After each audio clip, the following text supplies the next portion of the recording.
There is delusion. I call it Buddhist delusion, or Buddha delusion, Buddha's delusion.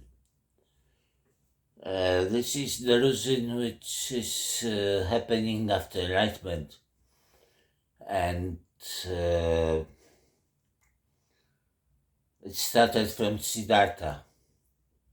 When Siddhartha saw a morning star and he got enlightenment, awakening, and after some time meditation continuation, he said such words which are recorded in Kegon Sutra. He said, wonderful, wonderful, all people are already Buddhas and perfectly enlightened, but because they don't know their true self, they are not. And this is, it was maybe his delusion saying this, because I had the same experience for 42 years. I was taking ordinary people for Buddhas and Bodhisattvas, especially television people. These clean-cut, haircut people from CNN and from other stations, CTV, CBC, and commercials, and from entertainment, from movies, actors, playing perfectly Buddhas. I had these delusions for 42 years. I took Bliss, Cooper, King from CNN for Buddhas and Bodhisattvas working in the world, doing the Buddha work in the world, like this. And these delusions put me into psychiatric department for 42 years. I didn't have other delusions concerning mental illness. This was my only delusion, only misled interpretation of reality. I simply took ordinary people as Buddhas. My mother as Buddha and my sister as Buddha. And my friends as Buddhas. And especially people from television. Because in movies, in television, I lost completely old reality. That these are actors and they're telling lines. There are cameras shooting, rolling.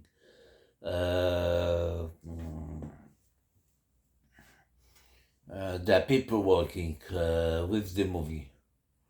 It all disappeared. And I took movies as dreams. And the events in the movies as reality. They are now also like this. This is my new view of the world, but now I see that people are not Buddhas. They are far from Buddhas. And this Buddha nature, what is Buddha nature? That is the word met in Buddhism. They talk always about Buddha nature. We have Buddha nature, we are Buddha nature. And some say we are Buddha nature because we are already Buddhas. Others say we are Buddha nature because we can become Buddhas, because of Buddha nature. And animals also have Buddha nature, like that. Not only animals, but inanimate things are Buddha nature. inanimate things are Buddhas, also, like this. And this is true, and on other side it is delusion. It's very severe delusion, because when Satori comes upon you, dance upon you, you have transformation of your personality and your consciousness. It is as if you see a new world, completely differently, different perception of the world and not the people. And you can become the resident of the mental asylum if you talk to people about it. They will lock you up, like my mother locked me up in mental hospital because I relaxed a little bit more. And I was extremely happy when I got this view of Buddha nature. I took people as Buddhas. And I was greeting seeing as Buddha. And seeing just took my temperature, and he told to my mother, because she brought Sling with herself, I don't know where she found him. He was tired, the old guy suddenly appeared in our apartment, and she brought him here to our place of living. And he just checked out my temperature, and he took me to hospital, to mental hospital. And in mental hospital I was toiling and thinking that patients, psychiatric patients, are Buddhas and Bodhisattvas and some kind of wizards or cosmic yogis. And I had no problem with communication with them. My mind was clear and my communication was clear. I had no problem in a psychiatric hospital, neither with staff, doctors, or patients. In my view, I perceive them all as Buddhas. And Bodhisattvas, maybe Bodhisattvas of highest order, almost Buddhas. But for me, there was no difference between ordinary and Buddha. I took ordinary as Buddha and Buddha as ordinary, like that.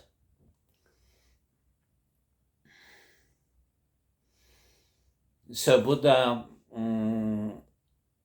after enlightenment, he was extremely satisfied and pleased with himself, happy, but he understood that people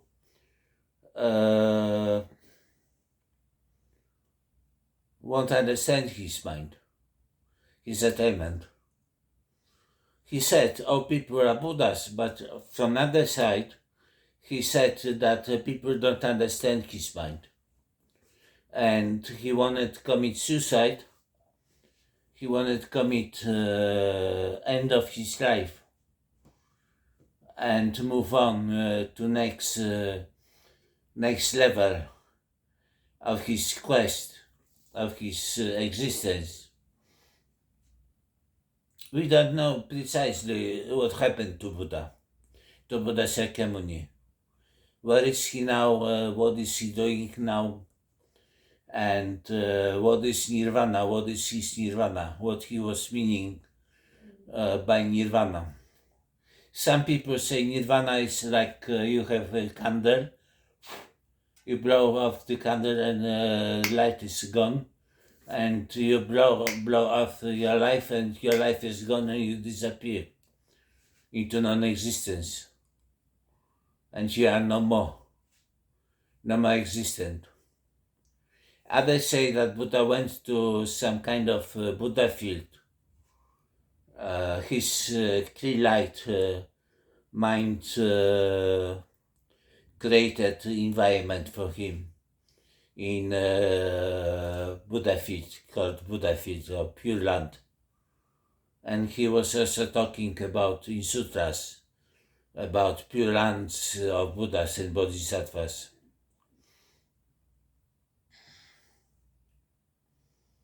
That there are infinite number of Pure Lands, but where are these Pure Lands, how to get there, and who got permission to get there? He didn't say. Anyway, this is mystery. What happened to Buddha? We don't know. You ask anybody involved in Buddhism, and each one gives you different answer. The best way is to do your meditation, contemplate nature, contemplate reality, awaken, and when you die, wait for your death, and you will see what happened to you, wherever you go. This is the only way to know what happened to Buddhas when they are dying, when they are leaving this world. Because ordinary people are just going to bardos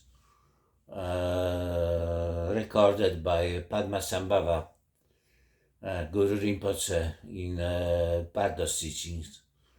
And this is like a dreaming, night dream after death. There are three bardos in intermediate state between death and rebirth. And very important is karma for ordinary people like you and me. Because if we have karma, we can use karma to get higher rebirth, better life, better standard of life, better experience. And people usually don't care about death. People think about dying when they are dying. They think about death only when they are dying, and that's too late. Too late for change, for any change. And they go into these bardos, especially the last bardo, Sipai bardo, called Sipai bardo, bardo becoming, where they dream karmic dreams and visions. And karma is pulling them into new birth. So for ordinary people, karma is important.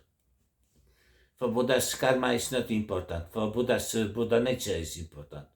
Buddha mind and enlightenment is important for the future. But for ordinary people, this is karma, which decides about our future.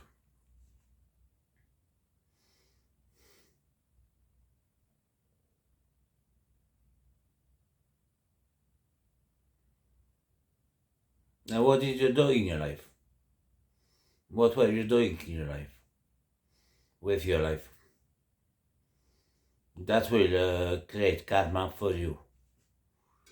And although you are rich or wealthy or powerful in this life, you can be reduced to a worm or insect in next life. And you can be powerless, a beggar in this life. And you can be elevated upstairs to higher realms.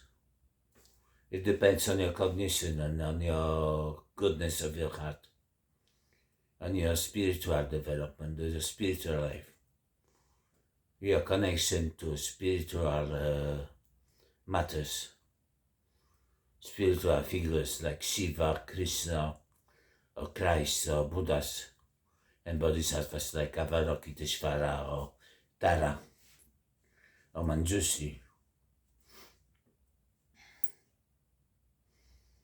Now, if you are lucky and get enlightenment like Siddhartha got Satori, seeing morning star, then you are Buddha. You are Buddha, but you have to practice further to stabilize your realization. It is not like you get enlightenment and you are already perfect. You have to perfect yourself further for many years, maybe decades, not lifetimes, because this is your last life, according to Buddha teachings. If you get enlightenment, this life is your last life, and there is no more reincarnation for you. You can come back to this world by your own will, but you don't need to. You don't have to. You are free, like that. Free from samsara, free from reincarnation, free from transmigration of your consciousness. But be careful, because if you get enlightenment, you can see other people enlightened, and you can make mistakes